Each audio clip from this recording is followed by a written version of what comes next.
तो 1980 में अगर किसी को 2 बजे नींद नहीं आ रही थी तो वो बैठ के पढ़ रहा था, लेकिन 2023 में अगर किसी को नींद नहीं आ रही तो मूवी देख रहा है। समय को रीड करो। जिस आदमी को समय को रीड करना आ जाएगा, यहां डिस्ट्रैक्शन जो था वो माइनस में था, यहां डिस्ट्रैक्शन प्लस में है। तब बहुत कम लोग पढ़ते थे, मिनिमम।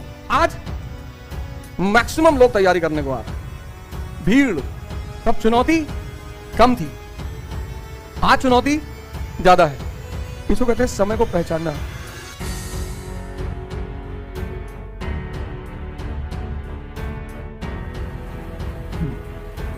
जय हिंद फ्रेंड्स। और आज का जो समय है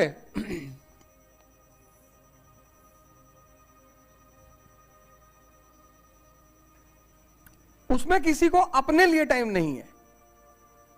पहले तो दोस्त देर में मिलते थे, कभी कभी मिलते थे, अब तो दोस्त जेब में है। 1980 में तैयारी करना बहुत आसान था, 1980 में, 1990 में भी आसान था, लेकिन 2000 के बाद जो सबसे बड़ा झटका लगा वो तैयारी करने वालों को लगा। मोबाइल आ गया। और 2016 के बाद, मतलब कोरोना के बाद, तो स्थिति एकदम बदल गई है। 2 साल हर आदमी को ऑनलाइन की आदत पड़ गई। वो जो 2 साल कोरोना का बीता है वो बहुत खतरनाक बीता है। उसने पूरी सामाजिक संरचना को ही बदल दिया।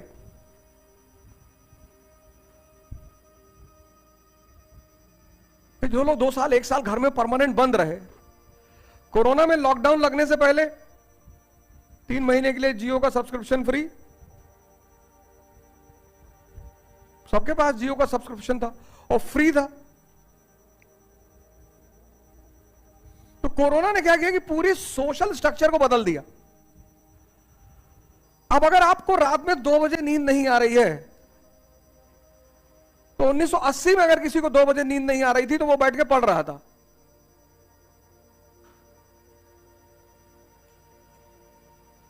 लेकिन 2023 में अगर किसी को नींद नहीं आ रही तो वो मूवी देख रहा है। कितनी चीजें बदल गई। 1980 में ऑप्शन ही नहीं था पढ़ने के सिवा, नींद ना आए तो पढ़ो। 1980 में पढ़ने के सिवा ऑप्शन ही नहीं था। लेकिन अब अगर नींद ना आए तो आप मूवी देख सकते हो। मूवी देखने थोड़ी आएंगे, पैसा भी दें, टाइम भी दें, और दूसरा हंसे तो हंसे, दूसरा रोए तो रोए। इतने बड़े पागल हैं। आचार्य चतुर्सेन की नॉवेल पढ़ लेंगे, वैशाली की नगरवधु, कितनी प्यारी नॉवेल है वो। मेरा पैसा मेरा समय, और दूसरे के इशारों पे हंसेंगे।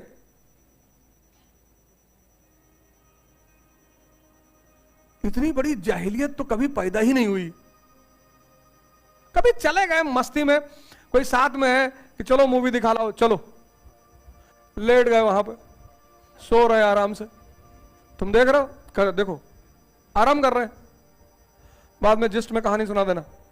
कभी ट्रैवल कर रहे हैं, 10-12 घंटे की जर्नी है, थोड़ा 2-4 सीन देखते चले गए, अच्छा लग गया। वो भी जिसकी उपयोगिता, जैसे पंचायत सीरीज है, गांव पे बनी है, गांव के उसकी थीम बड़ी प्यारी है। प्रधान को जनगण मन ही नहीं पता है। विनोदवा कह रहा यहीं बैठेंगे आज, कह रहा पानी फेंक इसका बॉटल, कह रहा ढक्कन नहीं खुलेगा, बोतल ही फेंक दे उठा। कह रहा रहम दे विनोद, तुझसे रिक्वेस्ट कर रहे हैं। कैसा, ऐसे ही रिक्वेस्ट करते हैं आगे पीछे से पकड़ के। सोचो प्रशासन का कितना दबाव होता है। प्रशासन का अगर ये दबाव काम ना करे तो समाज चले ना। कि तुम अपने वॉशरूम किसी करने के लिए बुलाते हो, क्या विनोद तुझको बुलाए देना सुबह। यह है प्रशासन का दबाव। डीएम साहब दौरा कर रही, कह रही है आदमी को पैखाना लग रहा है। कह रहे नहीं साहब ये तो भैंस का है। कहती अच्छा डेली देखते हो क्या। सोचो पैखाने पे बहस हो रही है, सरकार इतना प्रेशर बना क्रिएट करती। जो प्रशासन में जो लोग बैठे हैं एमपी एमएलए, वो सचिव सरकार, छोटे मोटे अधिकारियों कुछ समझ, तुम ही सचिव हो, तुमको तो वकील होना चाहिए। गांव के लोग कितने इनोसेंट होते हैं, अच्छे। विधायक जी सचिव को गाली दिए, फिर उसको गाली दे दिए जो सचिव जी का हेल्पर है, तब दुबे जी की भावना भड़की।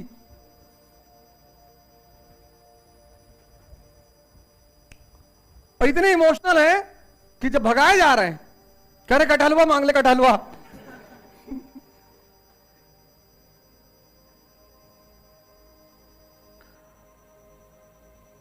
ये सब एक ग्रामीण जीवन है, ग्रामीण कार्यशाली। तुम्हें ऐसे लिखने का मैटर मिल जाएगा। ये लोकल गवर्नमेंट होती है ना, विलेज गवर्नमेंट, उससे अच्छा तुम कहां समझोगे। एक तो अर्बन गवर्नमेंट होती है, म्युनिसिपैलिटीज होती है, एक पंचायत लोकल गवर्नमेंट होती है। लोकल गवर्नमेंट पढ़ने का समझने का कितनी बढ़िया सीरीज बना दी।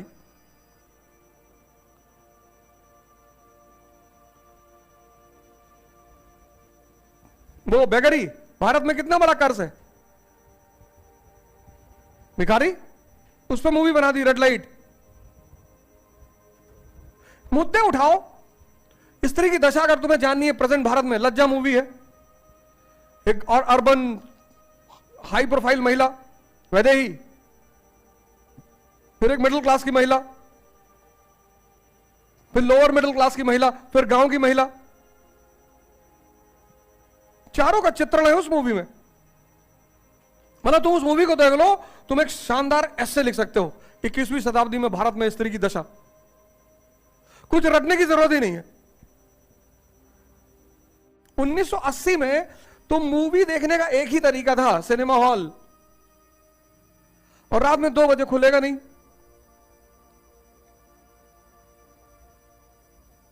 रात में 2 बजे खुलेगा नहीं, वो खुलेगा सुबह 12 बजे,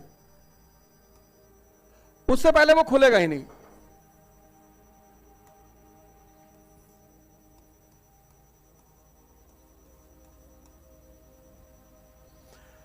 यहां डिस्ट्रैक्शन जो था, यहां वो माइनस में था, यहां डिस्ट्रैक्शन प्लस में है। तुमको अपने आप को उलझन से बाहर निकालना है उस पर्टिकुलर समय, चाहे जैसे निकालना ही निकालना। यहां जो डायरेक्शन था वो सीमित था, लिमिटेड डायरेक्शन। घर वालों को पता नहीं था, ज्यादातर घर वाले जैसे हमारे घर वाले, उनको पता ही नहीं था कि भैया आईएएस की तैयारी क्या होती। घर वालों को पता नहीं था। कई कई शहर ऐसे थे जिसमें कोई आईएएस अधिकारी था ही नहीं उस शहर का, और डीएम बंगले में मिलने जाओगे नहीं। आज अनलिमिटेड डायरेक्शन है, अनलिमिटेड। यूट्यूब खोलो, हर आदमी कुछ ना कुछ बता रहा है। सिर्फ पढ़ाई में ही नहीं, हर जगह बता रहा है। योगा टाइप कर दो, 2500 वीडियो योगा के आ जाएंगे। कुछ भी टाइप कर दो, कुछ भी। समय देखो,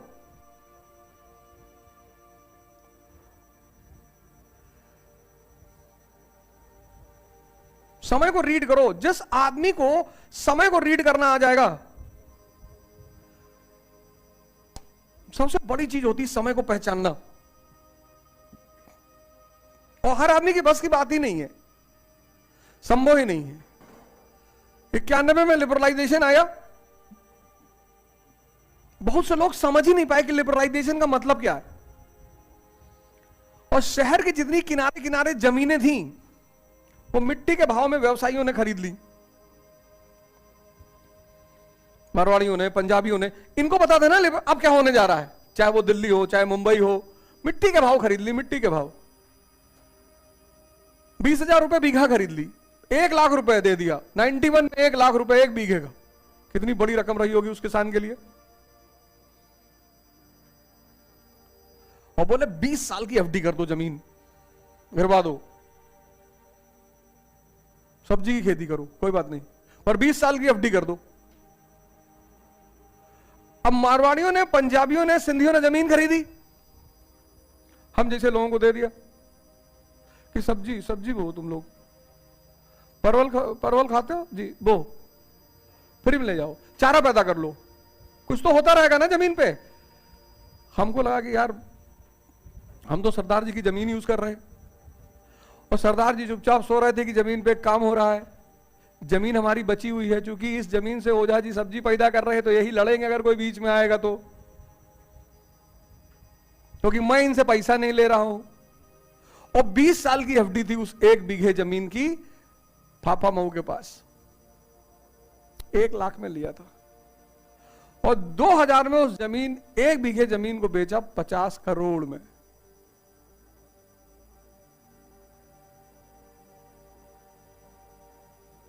ऑन रोड जमीन है, ऑन रोड। इतना एप्रिसिएशन कोई बैंक दे सकता है? इसको कहते हैं समय को पहचानना। तुम सबने वो मूवी देखी 3 इडियट, सबने। सिर्फ उस मूवी को, उस मूवी से मैंने एक मॉडल निकाला एजुकेशन का, उसको मैंने नाम दिया रैंचो मॉडल। जैसे वो कहता है ना कि मैं इन्वर्टर बना रहा हूं और इसको नाम दूंगा वायरस इन्वर्टर, ऐसे मैंने उस मूवी से एक मॉडल निकाला, क्योंकि वो पूरी मूवी एजुकेशन पे बेस्ड थी। और अगर उस मूवी को कोई लड़का समझ जाए तो कोई कंपटीशन उसके लिए टफ रहेगा ही नहीं। मैं उस पे आ रहा हूं रैंचो मॉडल पर, लेकिन उस पे आने से पहले ये देखो, तुम्हारी कंडीशन और 1980, आज अनलिमिटेड डायरेक्शन है। कोई कह रहा हिंदू पढ़ लो, कोई कह रहा इंडियन एक्सप्रेस पढ़ लो, कोई कह रहा दोनों पढ़ने की जरूरत नहीं, हम तो पढ़े ही नहीं थे।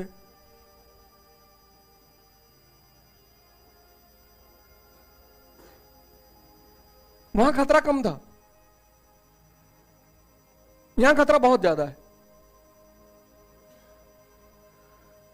क्योंकि जब तुम सबके रास्ते को फॉलो करना शुरू करोगे तो एक टाइम ऐसा आएगा जब तुम 5 डॉक्टर की दवा खा लोगे तो मरोगे, मरना ही है।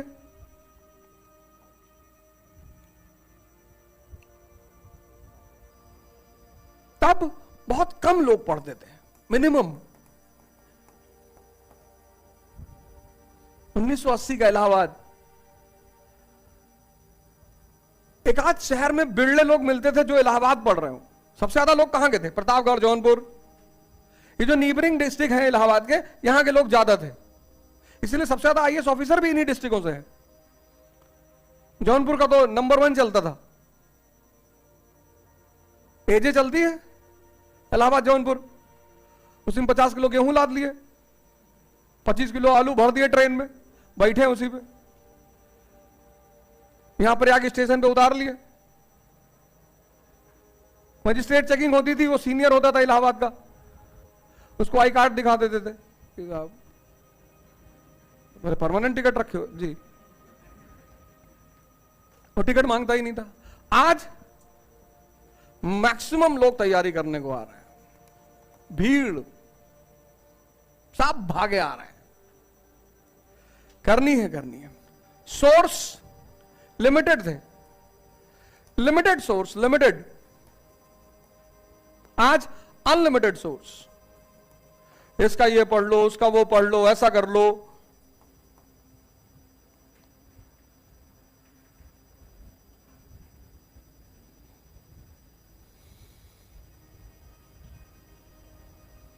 तब चुनौती कम थी, आज चुनौती ज्यादा है। और सबसे बड़ी बात, क्योंकि डिस्ट्रैक्शन कम था, इसलिए लोगों की सिटिंग क्षमता बहुत अच्छी थी। हमारे एक सीनियर है मनोज गुप्ता, दिलदार नगर एक जगह पड़ती, घमर, गाजीपुर के पास, वहां गए। वो पहलवान 9 घंटा 10 घंटा कुर्सी पे बैठे रहते थे, लुंगी बांध के, और सिर्फ बनियान पहनते थे, क्योंकि उमस का इस समय पीरियड चलता है, देखो कितनी उमस है। वो गमछा रखे रहते थे, पसीना पोंछते रहते। उनको देखकर मेरी ये हालत हो गई थी कि भैया रहने दो, अपना तुम मर रहे हो, हमारी जान काहे ले रहे हो। क्योंकि जब कोई तुम्हारे सामने पढ़ रहा होता है तब तुम सो नहीं सकते, अगर तुम्हें इस तरह का रूम पार्टनर मिल जाए या पड़ोसी मिल जाए जो पढ़ रहा है 10 घंटा, तब तुम सो ही नहीं पाओगे। तो गजब के आदमी थे वो। आज सबसे बड़ी चुनौती है सिटिंग। 2 घंटा बैठना मुश्किल है, 2 घंटा।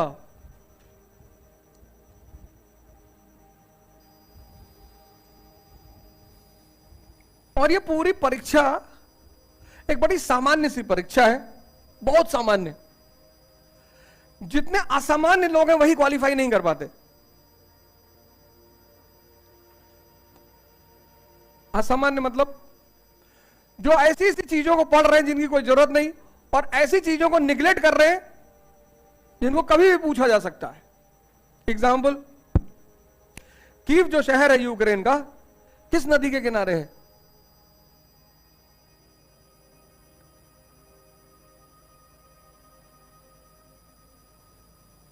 जब रशियन आर्मी यूक्रेन में एंटर की, पहला पुल वही उड़ाया था।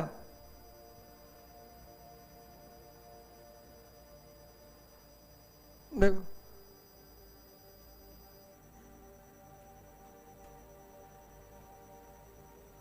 और जब पुल उड़ाया तो कोई बात रही होगी।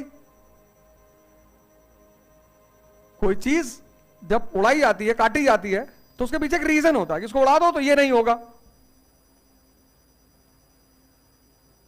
कौन सी नदी थी? देखो कितना सामान्य सा सवाल। 1 साल से रशिया यूक्रेन युद्ध चल रहा है, 1 साल से। पूरी दुनिया को खतरा है रशिया यूक्रेन युद्ध से। हर आदमी टेंशन में है कि पता नहीं कब पुतिन वहां एटम बम मार दे। हमारे तो यहां 2-4 मित्र हैं, बहुत परेशान है कि मारे नहीं रहा, बहुत दिन से देख रहे हैं, मजे नहीं आ रहा, बहुत टेंशन में है। पापा परेशान है कि एटम बम नहीं मार रहा है। यहां भी बहुत लोग परेशान हैं। हम इलाहाबाद आए तो हमसे पहले यही पूछे कि कब लगता है मारेगा, तो मारेगा, अभी जल्दी मारेगा। हाँ, मार के खत्म करे, काहे बैठा है।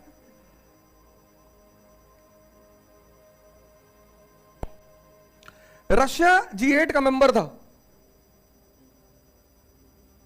क्यों निकाला गया उसको G8 से?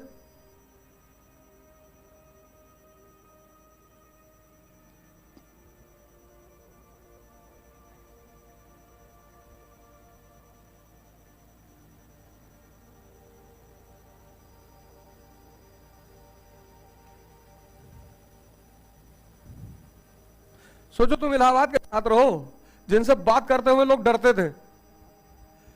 इस दौर में इलाहाबाद के स्टूडेंट से लोग बात करते हुए डरते थे कि अरे भैया इलाहाबादी है, मत छेड़ो।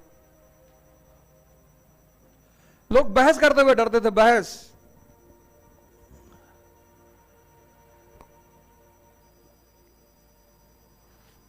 कि भैया इलाहाबादी है, इसको परेशान मत करो।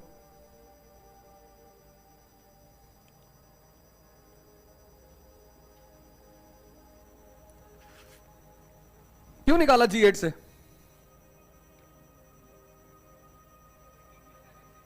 क्रीमिया का एनेक्सेशन कर लिया था।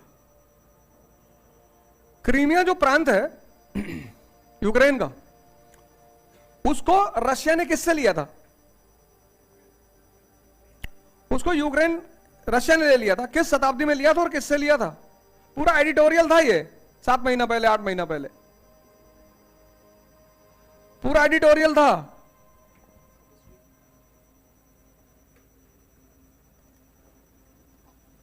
रशिया का कौन सा शासक था जिसके समय में क्रीमिया पर रूस ने कब्जा कर लिया था?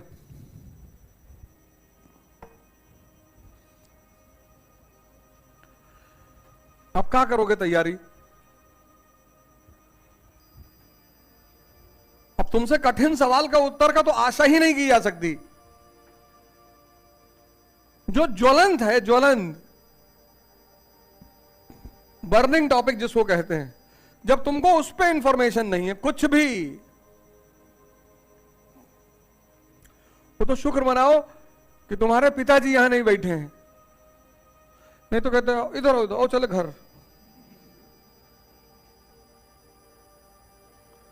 अभी वो बंदा सीधे घर ले आता, अच्छा हाथ पकड़ के ट्रेन